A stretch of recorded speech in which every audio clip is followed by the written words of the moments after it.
Denny Hamlin gets the win, but a major storyline to come out of Bristol Motor Speedway was Matt DiBenedetto. He put on quite a show, and I think people thought that it was going to be the underdog, the people's champ in victory lane. Had a little bit of contact with Ryan Newman. Was that the turning point of the race? And was the 3-lap holdup by Ryan Newman okay? Last question first. Was the 3-lap holdup and the contact with Newman, was that okay? Yes, Newman's racing to get into the playoffs. If Matt DiBenedetto wins that race, that's an added layer of complication for the 6 team. He was racing to not go a lap down. If a caution comes out late, he can cycle back around, make up some more points. He had every right to race him hard. He had every right to race him hard for 3 laps. The contact, I do not think it was intentional, so I would let that go as well. Matt DiBenedetto's got to be fuming about it on the inside. He handled himself after that race with a ton of class. I was dusty the whole entire. He did himself a lot of favors by doing that, but at the end of the day, is Newman at fault for Matt DiBenedetto not winning that race? No, he is not.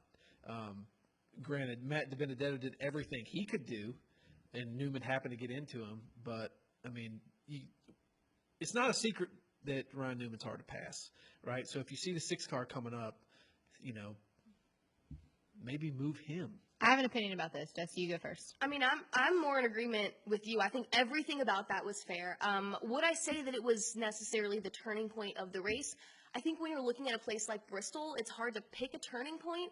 However, given how much is on the line for both drivers, Newman knows how close he is to making or not making the playoffs, and DiBenedetto knows the announcement that he had to make earlier that week with his questionable ride next year. So given all of those factors, they were both racing hard.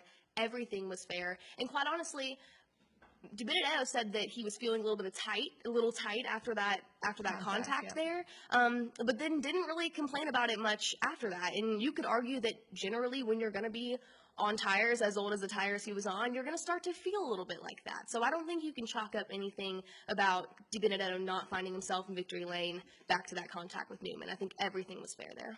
Okay, I disagree with both of you. And I was in Bristol, and after the race, I was a little mad at Ryan Newman just because I understand the playoff position that he's in. But given the fact that you are a veteran, and I know that Ryan Newman is always hard to pass, but did you have to hold him up for 3 laps? Race him hard for a lap or 2, get over it. Kurt Busch, when it was Denny and Matt going at it, moved out of the way. Just move. Yeah, but at that point, Kurt Busch has won and he's in the playoffs. Denny Hamlin did a better job getting around Ryan Newman. So if Ryan Newman would have had a faster race car than Denny Hamlin or as fast race car, Ryan Newman probably would have raced Denny hard until the end of the race. Side by side, would not have let him go. Guarantee you he would do that. Newman's job isn't to warm heartstrings and let Matty D win the race.